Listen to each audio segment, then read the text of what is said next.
Salut, me voilà reparti pour un bivouac. Donc il y a beaucoup de vent là, j'espère que ça va pas trop gêner pour le son. Donc j'ai trouvé un joli coin. A priori je devrais être avec mon cousin Mika et Jean, mais pour l'instant pas trop de nouvelles, du coup je sais pas vraiment s'ils vont me rejoindre, on verra bien. Voilà, en tout cas un coin sympa, juste pas très loin du ruisseau, avec des cailloux, du bois, de quoi faire un bon bivouac. Voilà, je vous fais un peu visiter les lieux. Donc c'est très joli, vraiment vert, il y a pas mal de mousse. Des arbres morts, des petites fleurs. Vraiment très beau. À 2 pas du camp où on voit Montsac, il y a le ruisseau, donc suffisamment proche pour que ce soit pas pénible pour aller chercher de l'eau, et assez loin pour se protéger. Un très joli ruisseau qu'on verra un peu plus en détail tout à l'heure. Au niveau de la végétation, c'est assez varié. Il y a un peu des conifères, des feuillus. C'est vraiment sympa, avec la petite vue sur le ruisseau. Des grands arbres au bord ici. Donc je m'étais accroché à un arbre un peu comme ça dans une autre vidéo. En dormant au-dessus du ruisseau en hamac, c'était assez sympa. Il y a de quoi faire. Au niveau matériel coupant, aujourd'hui comme hache, j'ai pris la X15 pour la tester un petit peu, ou faire un petit retour. Donc en gros c'est un petit peu la même que la grande Wetterling que j'ai. Elle fait 60-65 cm environ.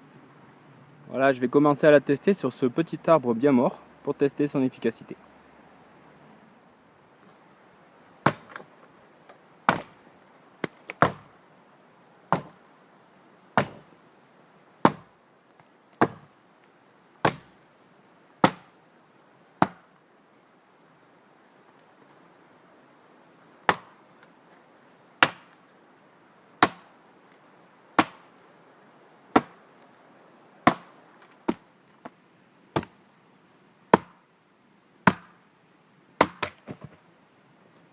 Voilà, on est dans quelque chose de très efficace.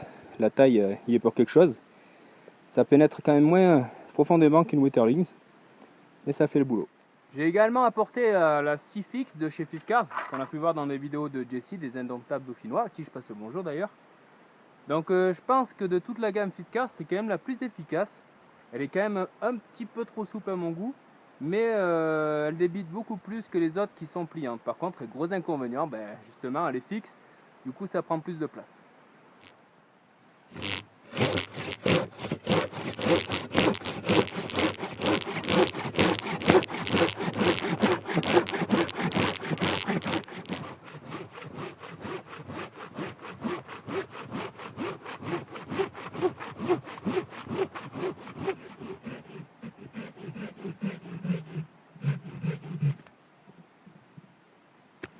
Voilà, ces derniers temps j'utilisais surtout du matériel en bois pour le côté plus traditionnel qui est très joli, c'est vrai. Et celle-ci par contre on peut toujours enlever le manche et en faire un en bois, donc on verra par la suite. En attendant, quoi qu'il en soit, plastique ou bois, c'est de loin la plus efficace que j'ai essayé jusqu'à présent. Tant qu'on est dans le matériel, je vais en profiter pour répondre à une question qu'on me pose très souvent sur le Facebook ou sur le YouTube. Donc vous savez que j'aime bien les Mora, et en fait souvent on me demande quel est le meilleur Mora Bushcraft pour toi. Donc je pense pas qu'il y ait un Mora spécial qui soit fait pour le Bushcraft ou pas. Mais si je dois en conseiller qu'un, je reviens toujours sur la même chose, sur le Mora Robuste ou sur le Compagnon Heavy Duty. Donc j'avais vendu mon Robuste, et j'ai un peu regretté, du coup je me suis racheté le Compagnon Heavy Duty, c'est exactement le même que le Robuste à part la couleur. D'ailleurs c'est vendu un tout petit peu plus cher à cause de la couleur, parce que je pense que ça se vend plus. Mais voilà, très honnêtement, un couteau comme ça il fait 14 €, et pour moi ça suffit largement pour ceux qui veulent investir dans un Mora. Après rien n'empêche d'avoir un autre couteau, mais pour ceux qui me posaient la question sur le Mora, celui-ci me convient parfaitement. Voilà, pour ceux qui veulent en savoir plus sur ce couteau, j'avais fait une petite vidéo sur le Robuste qui date de plus d'1 an. Si vous voulez la regarder, en fait ce sera exactement la même chose. Pour ceux qui dorment en hamac et qui sont intéressés dans Ticket to the Moon, sachez qu'il y a un nouveau système de sangle. Donc avant en fait la corde était à l'intérieur, donc ce qui devait finalement créer des soucis à l'arbre comme si c'était de la corde quoi. Et maintenant il n'y a plus qu'une seule sangle qui est reliée ici au bout à notre fameuse corde à nœud. Donc ça fait gagner un petit peu en longueur, et surtout c'est un peu plus cohérent au niveau de la protection de l'arbre. Ça n'a pas l'air trop mal. Voilà, il n'y a que la sangle autour de l'arbre. C'est quand même pas trop mal. On vient le passer à l'intérieur et ensuite c'est comme d'habitude. Suite à ma dernière vidéo, il y a beaucoup de questions qui me sont revenues pour savoir si pour un gabarit comme moi, il valait mieux le king size ou le double. Donc on a vu que Jesse, qui est bien plus grand et plus lourd, préfère le king size. Donc moi je vais tester ce soir pour vous en dire plus demain, mais à mon avis le double suffit.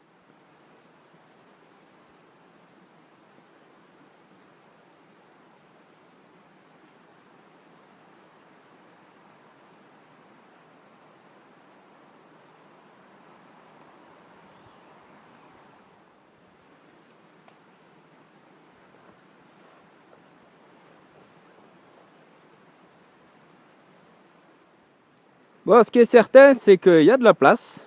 Donc là, je suis en diagonale. Et j'ai vraiment largement de la place. Parce que j'ai encore tout ça derrière moi. Qui a priori me servira pas. Je pense que cette largeur-là, jusqu'au rebord ici, me suffirait. Donc ça correspondrait un petit peu à un double à mon avis. Donc pour info, je fais 1m72 et 73 kg. Donc bilan demain matin.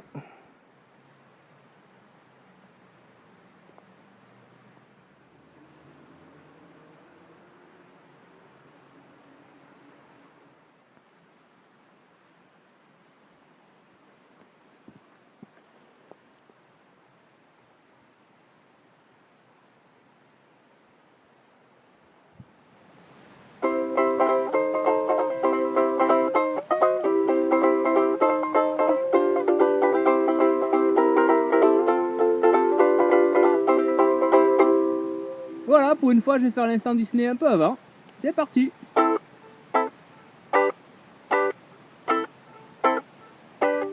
Ce matin, je me suis levé avec l'envie de forer, de prendre l'air, de m'aérer, de prendre le temps de m'oxygéner.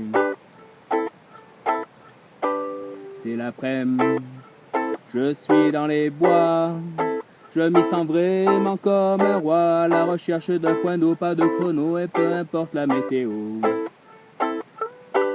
Et ce soir, je serai au coin du feu, vraiment le plus heureux dans le hamac, sans souci du lendemain, prêt à dormir jusqu'au matin.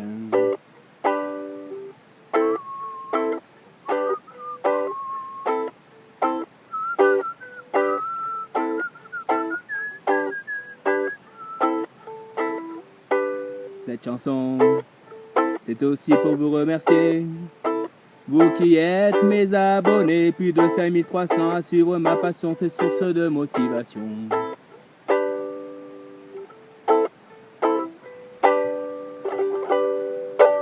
Merci.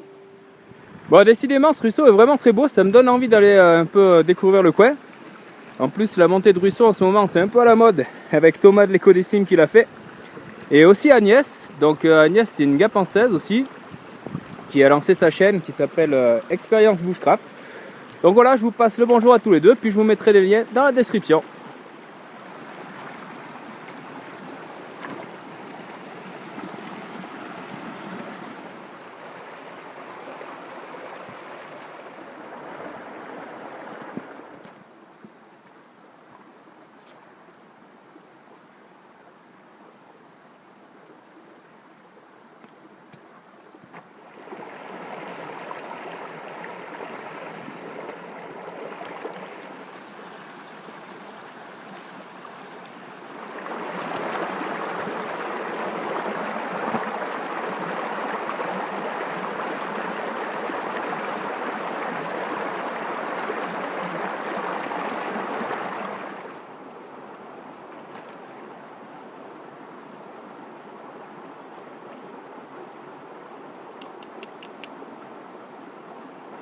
Alors ça c'est vraiment incroyable, je viens de trouver au même endroit de la marcassite et du silex.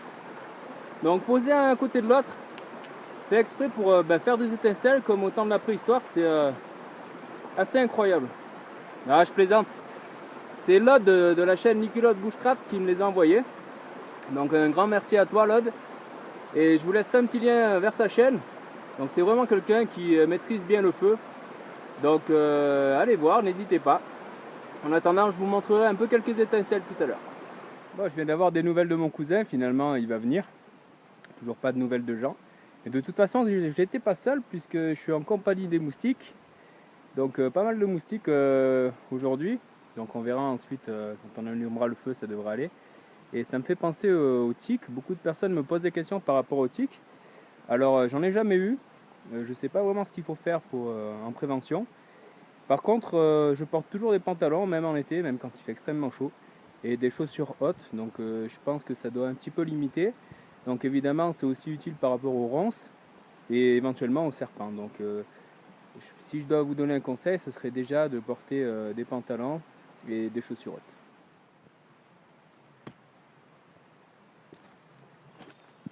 Voilà, ce soir je suis aussi en compagnie du Cold Steel Bushman de Jesse qui m'a donné la dernière fois, donc on voit qu'il a déjà un peu servi. Donc ça sert pas à grand chose, mais c'est assez sympa à lancer. Je pense qu'on essaiera en mode lance dans la soirée.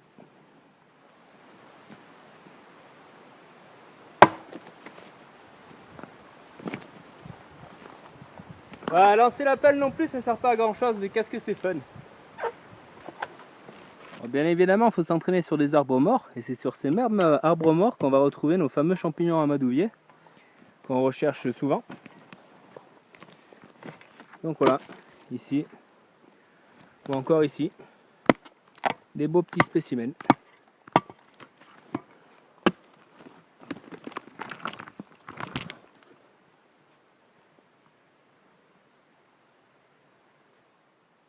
Ah, il y a beaucoup de fraisiers dans le coin, des petites fraises sauvages qui ne sont pas encore là. Quand il y en aura, je ne me manquerai pas de vous les montrer.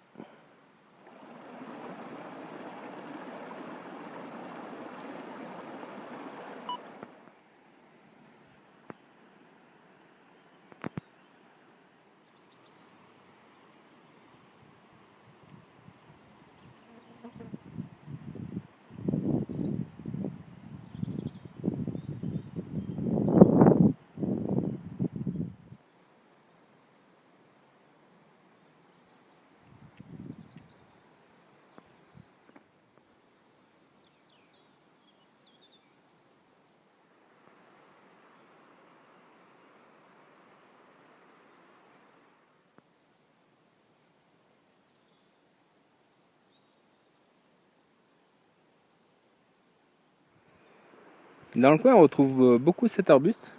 Donc ça s'appelle un Cytis faux ébénier. Donc on le reconnaît avec ses grappes de fleurs, pardon. Et les feuilles sont par 3. Voilà, c'est assez joli. Voilà, mon cousin vient d'arriver, mais il ne souhaite pas être filmé, du coup on ne le verra pas sur la vidéo. Et Jean va pas tarder à arriver.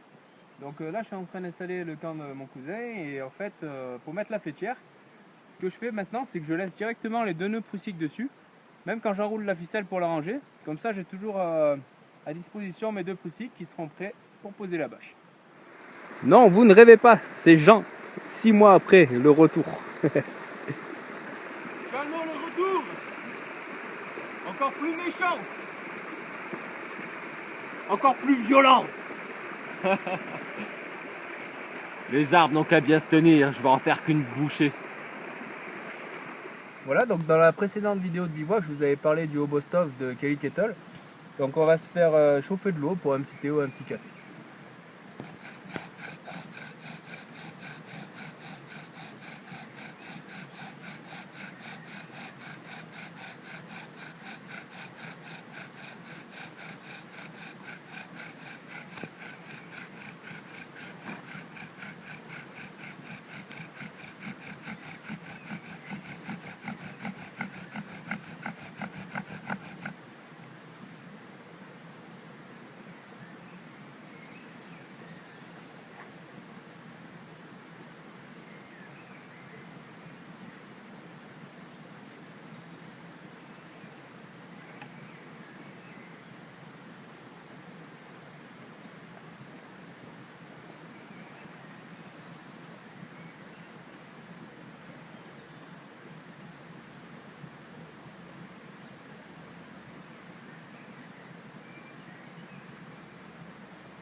Voilà, ensuite il n'y a plus qu'à remettre le stop dessus. Et ici on pourra toujours alimenter en bois par l'ouverture qu'il y a devant. Voilà, on va tester un peu, voir ce que ça donne.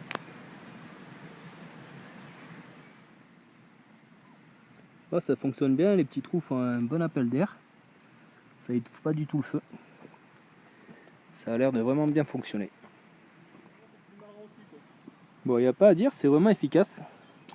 Et c'est pas mal, c'est pas gênant du tout. L'ouverture est largement assez grande pour passer les bouts de bois. Ça marche très très bien.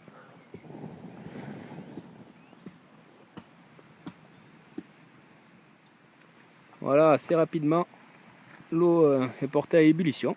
Vraiment efficace. Voilà, encore une fois, dans la dernière vidéo, je vous avais parlé du petit truc en silicone à rajouter, mais j'avais pas fait de retour. Donc en fait, c'est vraiment très pratique, puisqu'en fait, ça pose aucun souci pour boire, même si l'inox est encore chaud.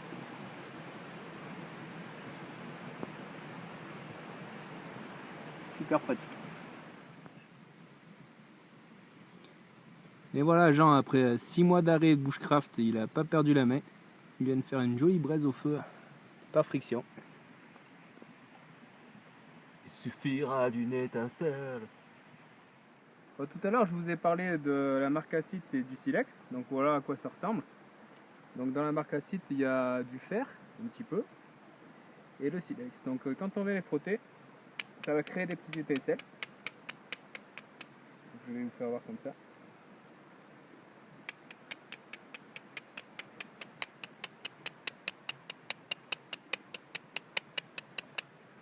Et ensuite, ces étincelles, on va essayer de les mettre, les faire tomber par exemple dans les champignons amadouviers. Voilà, c'est pas évident.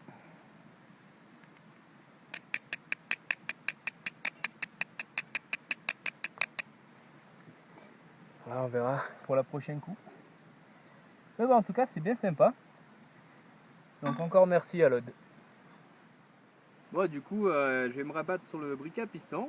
Donc ça me fait penser aux Suisses. Donc je passe le bonjour à Stéphane. Et aussi à Dan. Donc j'ai déjà parlé de la chaîne de Stéphane, mais pas celle de Dan. J'en avais parlé sur le Facebook. Donc je vous encourage vraiment à y aller. Je suis toujours scotché par la qualité des images. Vraiment fabuleux.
Je vais le dire.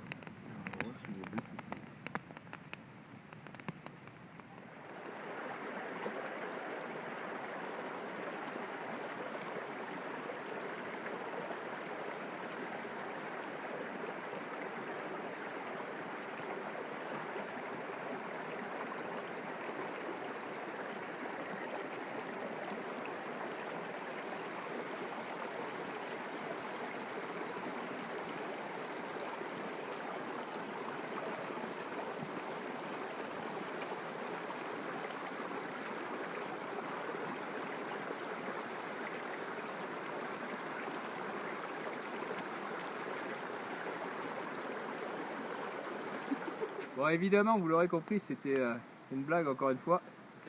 Donc c'est des trucs qui ont été pêchés par mon père. Donc voilà, on en a quelques-unes ici. Et on va refaire ou essayer de faire un petit poisson à l'amérindienne. Parce que la dernière fois que j'en avais fait avec Thomas dans la grotte, on s'était bien régalé. C'était un poisson d'avril.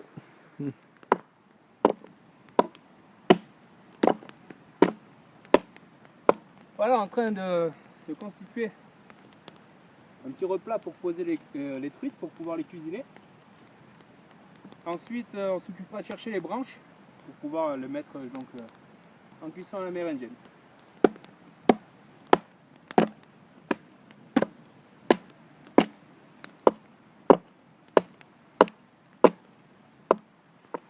Donc voilà, après avoir fait le replat, on s'en sert de table et on dégage juste une sorte de filet ou de steak de poisson. Voilà ce que ça donne.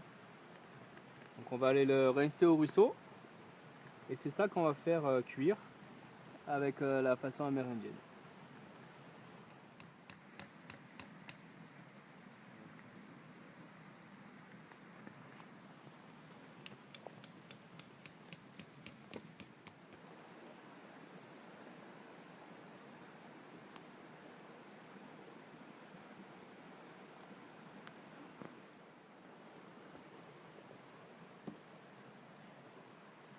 Bon, ça cuit, tranquillou.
Salut.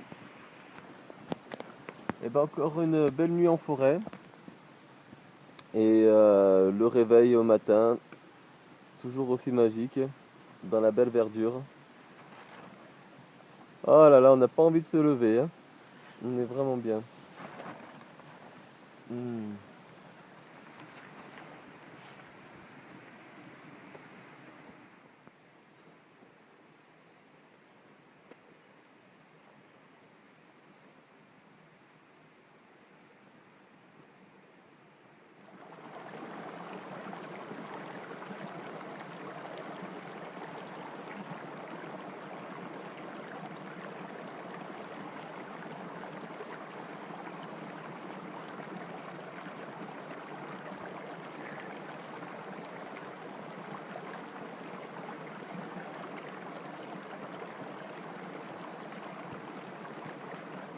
Voilà un petit bilan par rapport à la nuit.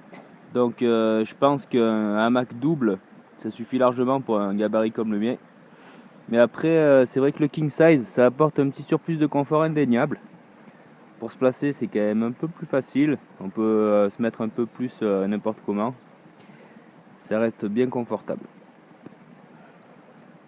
Pour ceux qui avaient suivi, lors des bivouacs, je construisais une Quixa.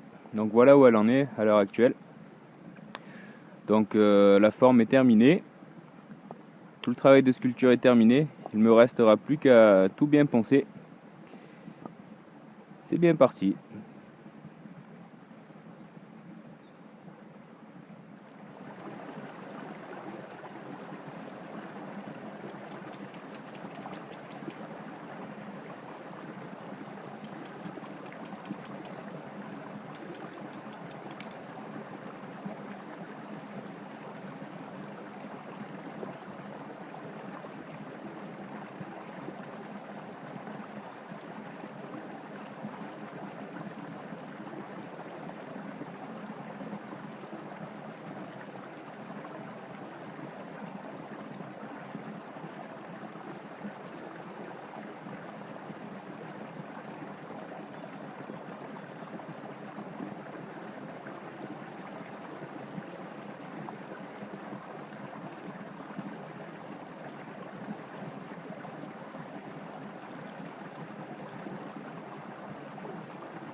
Voilà, ça va être l'heure de partir. On a passé un super bivouac, donc en compagnie de Mika, mon cousin, et de gens qu'on n'avait pas vu depuis un petit moment, ça fait plaisir. Voilà, en espérant que vous êtes autant amusés que nous. Merci et à bientôt.